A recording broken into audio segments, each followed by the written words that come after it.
Welcome to Bhanu Venki YouTube channel. Dhaba style paneer butter gravy ಯಾವ ಥರ ಮಾಡೋದು ನೋಡೋಣ ಬನ್ನಿ.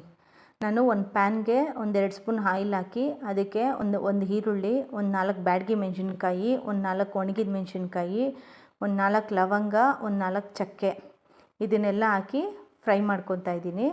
ಮತ್ತು 2 ಟೊಮೆಟೊ ಹಣ್ಣಾಗಿರೋದು, 2 ಮೀಡಿಯಮ್ ಸೈಜ್ ಟೊಮೆಟೊ ಮತ್ತು ಒಂದು 3-4 ಗೋಡಂಬಿ ಇದನ್ನು ಹಾಕಿ ಚೆನ್ನಾಗಿ ಫ್ರೈ ಮಾಡ್ಕೊಳ್ಳಿ.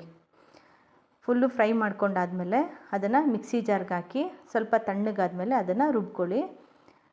ಮತ್ತು ಪನ್ನೀರನ್ನ ನಾನು ಸಣ್ಣದಾಗಿ ಸ್ಲೈಸ್ ಮಾಡಿ ಅದಕ್ಕೊಂದು ಸ್ವಲ್ಪ ಖಾರದ ಪುಡಿ, ಒಂಚೂರು ಉಪ್ಪು ಹಾಕಿ ಬಟರು ಇಲ್ಲಾಂದರೆ ಎಣ್ಣೆಗೆ ಹಾಕಿ ಫ್ರೈ ಮಾಡಿ ಒಂದು ತಟ್ಟೆಗೆ ಹಾಕ್ಕೊಂಡಿದ್ದೀನಿ. ಮತ್ತು ಒಗ್ಗರಣೆಗೀಗ ಸ್ವಲ್ಪ ಈರುಳ್ಳಿ, 1-2 ಲವಂಗ, 1-2 ಚಕ್ಕೆ ಮತ್ತು ಪಲಾವ್ ಎಲೆ ಮತ್ತು ಒಂದು 1/4 ಕಪ್ಪಷ್ಟು ಬಟಾಣಿನ ಚೆನ್ನಾಗಿ ಫ್ರೈ ಮಾಡಿಕೊಂಡು, ಆಮೇಲೆ ರುಬ್ಬಿರೋ ಅಂಥ ಮಸಾಲೆ ನಾನೇನು ಹುರ್ಕೊಂಡಿದ್ನಲ್ಲ ಅದನ್ನು ರುಬ್ಬಿರೋದನ್ನು ನಾನು ಒಗ್ಗರಣೆಗೆ ಹಾಕಿ ಅದನ್ನು ಸ್ವಲ್ಪ ಹೊತ್ತು ಒಂದು 2 ಮಿನಿಟ್ಸು ಕೈ ಆಡಿಸ್ತಾ ಇದ್ದೀನಿ. ಅದು ಒಂದು ಸ್ವಲ್ಪ ಆಯಿಲ್ ಬಿಟ್ಕೋಬೇಕು. ಅದು ಚೆನ್ನಾಗಿ ಫ್ರೈ ಮಾಡಿದಾದ್ಮೇಲೆ ಅದಕ್ಕೆ ಸ್ವಲ್ಪ ಮೊಸರು, ಗಟ್ಟಿ ಮೊಸರು, ಒಂಚೂರು ಹಾಲು, 1-2 ಸ್ಪೂನಷ್ಟು ಹಾಲು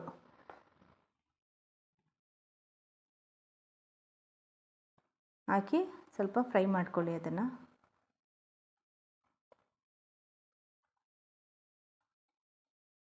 ಯಾವ ಥರ ಇರುತ್ತೆ ಅಂದರೆ ನೀವು ರೆಸ್ಟೋರೆಂಟ್ಗಿಂತನೂ ಚೆನ್ನಾಗಿರುತ್ತೆ. ಈಸಿ, ಒಂದು 10 ಮಿನಿಟ್ಸ್ಗೆಲ್ಲ ರೆಡಿ ಆಗುತ್ತೆ. ಟೈಮ್ ವೇಸ್ಟ್ ಮಾಡೋಂಗೆ ಇಲ್ಲ. 10 ಮಿನಿಟ್ಸಲ್ಲಿ ನಾನು ಅದನ್ನು ಮುಗಿಸ್ದೆ. ಮತ್ತು ಉಪ್ಪು ಹಾಕ್ತಾಯಿದ್ದೀನಿ, ಈಗ ರುಚಿಗೆ ತಕ್ಕಷ್ಟು ಉಪ್ಪು. ಆಮೇಲೆ ರುಬ್ಬಿರೋಂಥ ಮಸಾಲೆ ನೀರು ಮಿಕ್ಸ್ ಮಾಡಿ ನೀರೊಂದು ಸ್ವಲ್ಪ ಹಾಕಿ ಅದನ್ನು ಒಂದು 2 to 5 ಮಿನಿಟ್ಸು ಲೋ ಫ್ಲೇಮ್ ಅಂದರೆ ಮೀಡಿಯಮ್ ಫ್ಲೇಮಲ್ಲಿ ಸ್ವಲ್ಪ ಕುದಿಯೋಕ್ಕೆ ಬಿಡಿ. ನೋಡಿ, ಈಗ ಸ್ವಲ್ಪ ಎಲ್ಲ ಕುದೀತಾ ಇದೆ. ತಟ್ಟೆ ಮುಚ್ಚಿದ್ದೀನಿ, ಕುದೀತಾ ಇದೆ. ಈಗ ಕುದ್ದಾದ್ಮೇಲೆ ನೋಡಿ ಆಯಿಲೆಲ್ಲ ಬಿಟ್ಕೊಂಡಿದೆ. ಈಗ ಸ್ವಲ್ಪ ಮಸಾಲೆ ಬೆಂದಾದಮೇಲೆ ಪನ್ನೀರ್ ಹಾಕ್ತಾಯಿದ್ದೀನಿ. ನಾನು ಫ್ರೈ ಮಾಡಿ ಇಟ್ಕೊಂಡಿದ್ನಲ್ಲ ಪನ್ನೀರು, ಅದನ್ನು ಹಾಕ್ತಾಯಿದ್ದೀನಿ.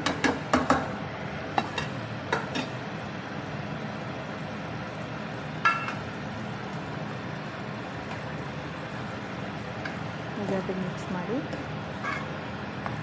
ಒಂದು 2 ಮಿನಿಟ್ಸು ಮೀಡಿಯಮ್ ಫ್ಲೇಮಲ್ಲಿ ಅದನ್ನು ಕುದಿಯೋಕ್ಕೆ ಬಿಡಿ.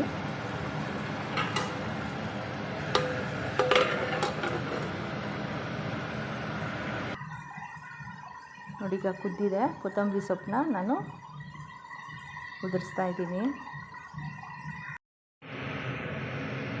ಈಗ ಪರೋಟ, ಮಲ್ಬಾರ್ ಪರೋಟ ನನ್ನ ಮಕ್ಳಿಗೆ ತುಂಬ ಇಷ್ಟ. ಮನೇಲಿ ಮಾಡೋಕ್ಕೆ ಟೈಮ್ ಸಿಗಲಿಲ್ಲ, ಯಾಕಂದರೆ ಸ್ಕೂಲಿಗೆ ಹೋಗ್ತಾರಲ್ಲ ಮಕ್ಕಳು, ಹಾಗಾಗಿ ಒಂದು 2 ಪ್ಯಾಕೆಟ್ಸ್ ತರಿಸಿದ್ದೆ. ಈಗ ಅದಕ್ಕೇ ಪರೋಟಾಗೆ ನೀವು ಯಾವಾಗಲೂ ತಿಳ್ಕೊಳ್ಳಿ, ಎಣ್ಣೆಗಿಂತ ತುಪ್ಪ ಹಾಕ್ಕೊಂಡು ಪರೋಟನ ಫ್ರೈ ಮಾಡಿದ್ರೆ ತುಂಬ ಚೆನ್ನಾಗಿರುತ್ತೆ. ಎಷ್ಟು ಟೇಸ್ಟಿಯಾಗಿರುತ್ತೆ ಅಂದರೆ ನೀವು ಮಲ್ಬಾರ್ ಪರೋಟನೇ ತೊಗೋಬೇಕು. ಅದೇ ಕ್ವಾಲಿಟಿನೂ ತುಂಬ ಚೆನ್ನಾಗಿರುತ್ತೆ, ತಿನ್ನೋಕ್ಕೂ ಟೇಸ್ಟಿ ಇರುತ್ತೆ.